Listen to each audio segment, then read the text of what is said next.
Le Tartare n'est pas l'enfer. Les défunts n'y séjournent pas pour l'éternité.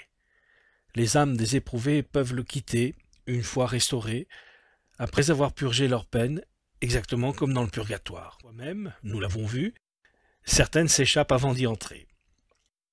Pour accélérer leur libération, les âmes bénéficient des prières, ce qu'on appelle les suffrages, des vivants et des saints du paradis, comme l'indique le geste des mains de Marie intercédant pour les éprouvés du Tartare. Derrière la porte du paradis grande ouverte, où l'on voit un ange qui accueille un élu, se trouve une série de patriarches des temps bibliques. Porteurs d'une auréole, ils sont assis sous des arches qui représentent la Jérusalem terrestre, avec ses tours, et au centre le pinacle et les lampadaires du temple.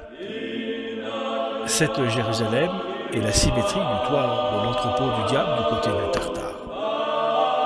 Cet étage inférieur du paradis abrite les limbes, c'est-à-dire la résidence des élus, des justes, des patriarches des temps précédant le christianisme. Les limbes.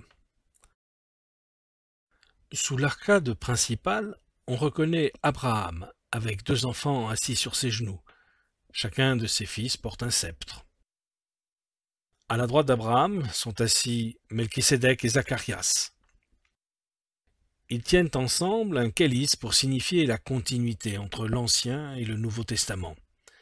Melchisédek, roi de Salem, ancien nom de Jérusalem, offre à Abraham du pain et du vin en guise de sacrifice animal, et Zacharias, prêtre de Jérusalem, fut assassiné sur les marches du temple par ordre du roi, et porte donc la palme du martyr.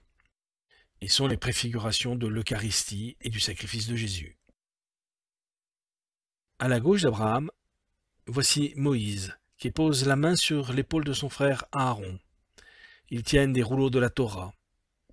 Plus loin, vers la porte du paradis, siège Zacharias faisant le signe de la foi et portant un livre, puis Ézéchiel.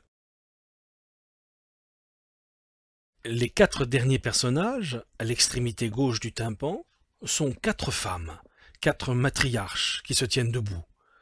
Ce sont peut-être Sarah, Léa, Rachel et Rebecca, mais elles constituent aussi un bon exemple de polysémie qui permet de représenter plusieurs personnes sous la même forme. Ce sont des reines qui portent des couronnes, et l'on peut songer à Esther, devenue reine de Perse, ou à la reine de Saba, aimée de Salomon. Mais aussi, elles assurent la transition vers l'étage supérieur, qui est celui du christianisme. Portant des lampes et des pots remplis d'aromates, elles évoquent les saintes femmes qui se rendent au tombeau du Christ à l'aube du jour de Pâques. Un soleil levant est dessiné entre les 2 arcades, et 2 d'entre elles, probablement Marie et Marie-Madeleine, portent un livre qui symbolise la bonne nouvelle.